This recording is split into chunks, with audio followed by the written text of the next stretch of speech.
ରକ୍ତ ପରୀକ୍ଷା ରିପୋର୍ଟ ପଢ଼ ଏବଂ ବୁଝ। Reading and interpreting blood test reports.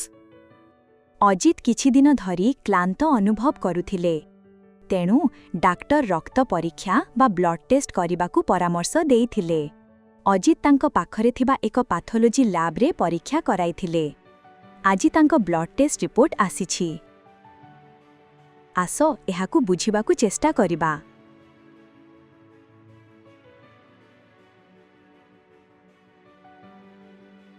ତୁମେ କେବେ ତୁମର ବ୍ଲଡ୍ ଟେଷ୍ଟ ରିପୋର୍ଟକୁ ଭଲ ଭାବେ ପଢ଼ିଛ କି? ଯଦି ତୁମେ ଏହି ସଂଖ୍ୟାଗୁଡ଼ିକର ଅର୍ଥକୁ ବୁଝିବା ଶିଖିଯାଅ, ତେବେ ତୁମେ ତୁମର ସ୍ୱାସ୍ଥ୍ୟ ବିଷୟରେ ଅଧିକ ସଚେତନ ରହିବ ଏବଂ ଠିକ୍ ସମୟରେ ଡାକ୍ତରଙ୍କ ସହିତ ପରାମର୍ଶ କରିପାରିବ। ବ୍ଲଡ୍ ଟେଷ୍ଟ ଅନେକ ପ୍ରକାରର ଥାଏ। ଅଜିତଙ୍କ ଡାକ୍ତର ତାଙ୍କୁ ସିବିସି ଅର୍ଥାତ୍ କମ୍ପ୍ଲିଟ୍ ବ୍ଲଡ୍ କାଉଣ୍ଟ କରିବାକୁ ପରାମର୍ଶ ଦେଇଥିଲେ। ଏହା ସବୁଠାରୁ ସାଧାରଣ ଏବଂ ବେସିକ୍ ପରୀକ୍ଷା। ଏହା ତୁମ ରକ୍ତର 3ଟି ଗୁରୁତ୍ୱପୂର୍ଣ୍ଣ ଉପାଦାନର ଏକ ରିପୋର୍ଟ। ଆର୍ବିସିସ୍ ରେଡ୍ ବ୍ଲଡ୍ ସେଲ୍ସ ଥିରେ ହେମୋଗ୍ଲୋବିନ୍ ଥାଏ, ଯାହା ଶରୀରକୁ ଅମ୍ଳଜାନ ଯୋଗାଏ। ଯଦି ତୁମର ହେମୋଗ୍ଲୋବିନ୍ ସ୍ତର କମ୍ ଅଛି, ତେବେ ଏହାର ଅର୍ଥ ତୁମକୁ ଆନେମିଆ ବା ରକ୍ତହୀନତା ହୋଇପାରେ। ଡବ୍ଲ୍ୟୁବିସିସ୍ ହ୍ୱାଇଟ୍ ବ୍ଲଡ୍ ସେଲ୍ସ ଏଗୁଡ଼ିକ ସଂକ୍ରମଣ ସହିତ ଲଢ଼ିଥାଏ ଏବଂ ତୁମର ଶରୀରକୁ ସୁରକ୍ଷା ଦେଇଥାଏ। ଅଧିକ ଡବ୍ଲ୍ୟୁବିସି ସଂକ୍ରମଣର ବର୍ଦ୍ଧିତ ବିପଦକୁ ସୂଚାଇଥାଏ ଏବଂ କମ୍ ଡବ୍ଲ୍ୟୁବିସି ପ୍ରତିରକ୍ଷା ପ୍ରଣାଳୀରେ ସମସ୍ୟାକୁ ସୂଚାଇଥାଏ। ପ୍ଲେଟଲେଟ୍ସ ଏଗୁଡ଼ିକ ରକ୍ତ ଜମାଟ ବାନ୍ଧିବାରେ ସାହାଯ୍ୟ କରେ। ଯଦି କମ୍ ପ୍ଲେଟଲେଟ୍ସ ଥାଏ, ତେବେ ଆଘାତ ପରେ ରକ୍ତ ଜମାଟ ବାନ୍ଧିବା ପାଇଁ ସମୟ ଲାଗିଥାଏ। ଏହା ଆଭ୍ୟନ୍ତରୀଣ ରକ୍ତସ୍ରାବ ବା ବ୍ଲିଡିଂ ହେବାର ଆଶଙ୍କା ବୃଦ୍ଧି କରେ। ଅଧିକ ପ୍ଲେଟଲେଟ୍ସ ରକ୍ତ ଜମାଟ ବାନ୍ଧିବାର ଆଶଙ୍କା ବୃଦ୍ଧି କରେ। ଏହି ରିପୋର୍ଟକୁ ଭଲ ଭାବେ ଦେଖ। ଲେଫ୍ଟ ସାଇଡ୍ରେ ପରୀକ୍ଷିତ ସମସ୍ତ ଉପାଦାନର ନାମ ଏବଂ ପ୍ରତ୍ୟେକ ଉପାଦାନ ପାଖରେ ଏକ ରେଞ୍ଜ ଦିଆଯାଇଛି। ସାଧାରଣତଃ ସେହି ଉପାଦାନର ପରିମାଣ ଏହି ସଂଖ୍ୟାଗୁଡ଼ିକ ମଧ୍ୟରେ ରହିବା ଉଚିତ, ଯେପରି ହିମୋଗ୍ଲୋବିନ୍କୁ HB ଦ୍ୱାରା ଦର୍ଶାଯାଇଛି।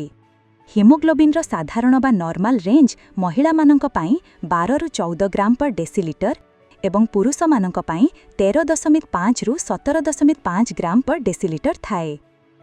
ଏଠାରେ ଗ୍ରାମ ପ୍ରତି ଡେସିଲିଟର ଭଳି ୟୁନିଟ୍ ଲେଖାଯାଇଛି। ଅଜିତଙ୍କ ହିମୋଗ୍ଲୋବିନ୍ ସ୍ତର 14.7 ଅଟେ, ଯାହା ଏଠାରେ ଲେଖାଯାଇଅଛି। ଏହା ସାଧାରଣ ରେଞ୍ଜ ମଧ୍ୟରେ ଅଛି।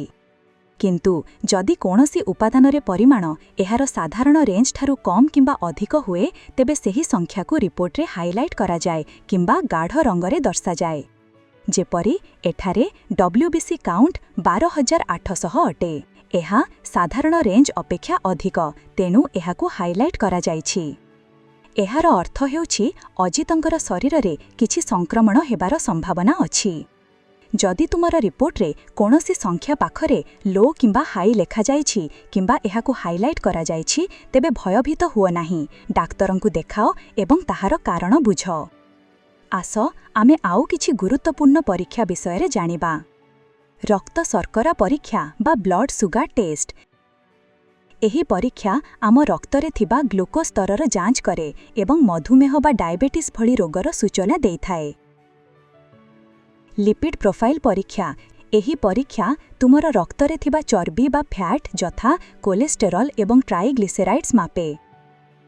LDL ବ୍ୟାଡ୍ କୋଲେଷ୍ଟେରଲ୍ ଯଦି ଅଧିକ ହୋଇଯାଏ, ତେବେ ବ୍ଲକେଜ୍, ହାର୍ଟ ଆଟାକ୍ କିମ୍ବା ଷ୍ଟ୍ରୋକ୍ର ବିପଦ ବଢ଼ାଇଥାଏ। HDL ଗୁଡ୍ କୋଲେଷ୍ଟେରଲ୍ ଯେତେ ଅଧିକ ସେତେ ଭଲ। ଏହା ହୃଦରୋଗରୁ ସୁରକ୍ଷା ଦିଏ। Thyroid function test. Thyroid function test. Thyroid ଗୋଟେ ଛୋଟ ଗ୍ରନ୍ଥି, କିନ୍ତୁ ଏହାର ପ୍ରଭାବ ତୁମର ସମଗ୍ର ଶରୀର ଉପରେ ପଡ଼ିଥାଏ।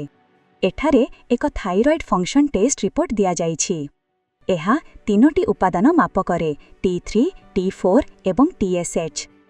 ଯଦି TSH ଅଧିକ ଥାଏ, ତେବେ ହାଲିଆ ଲାଗିବା, ଓଜନ ବୃଦ୍ଧି, ଅତ୍ୟଧିକ ନିଦ ଲାଗିବା ଏବଂ ପାଦ ଫୁଲିବା ଇତ୍ୟାଦି ହୋଇପାରେ।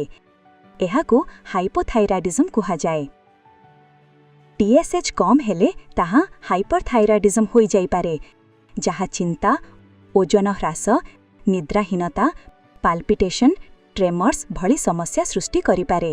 ଏବେ ତୁମେ କୁହ ଯେ ଏହି ବ୍ୟକ୍ତିଙ୍କ ଥାଇରଏଡ୍ ଫଙ୍କସନ୍ କାଉଣ୍ଟସ୍ ସାଧାରଣ ରେଞ୍ଜ ମଧ୍ୟରେ ଅଛି ନା କିମ୍ବା ତାଙ୍କୁ କୌଣସି ରୋଗ ହେବାର ଆଶଙ୍କା ଅଛି। ବ୍ଲଡ୍ ଟେଷ୍ଟର ଅନେକଗୁଡ଼ିଏ ପ୍ରକାର ଅଛି, କିନ୍ତୁ ରିପୋର୍ଟ ପଢ଼ିବାର ଉପାୟ ପ୍ରାୟତଃ ସମାନ ହୋଇଥାଏ। ଉପାଦାନର ନାମ, ତୁମ ଶରୀରରେ ଏହାର ପରିମାଣ, ୟୁନିଟ୍ ଏବଂ ସେହି ଉପାଦାନର ସାଧାରଣ ରେଞ୍ଜ। ହାଇଲାଇଟ୍ କରାଯାଇଥିବା ପରିମାଣ ଅର୍ଥାତ୍ ରେଞ୍ଜରୁ କମ୍ ବା ଅଧିକ। ସେଥିପାଇଁ ଏହା କେବଳ ଏକ ସଂଖ୍ୟା ନୁହେଁ, ଏହା ତୁମର ସ୍ୱାସ୍ଥ୍ୟର କାହାଣୀ ଅଟେ। ଏହାକୁ ବୁଝିବା ଏବଂ ଡାକ୍ତରଙ୍କୁ ଦେଖା କରିବା ହେଉଛି ତୁମର ଦାୟିତ୍ୱ। ଡାକ୍ତରଙ୍କ ପରାମର୍ଶ ବିନା କୌଣସି ପଦକ୍ଷେପ ନିଅ ନାହିଁ। ଏବେ ତୁମ ପାଇଁ ଏକ କାମ, ଘରେ ଥିବା ଯେକୌଣସି ବ୍ଲଡ୍ ଟେଷ୍ଟ ରିପୋର୍ଟ ବାହାର କର ଏବଂ ତାକୁ ଭଲ ଭାବେ ପଢ଼ିବାକୁ ଚେଷ୍ଟା କର।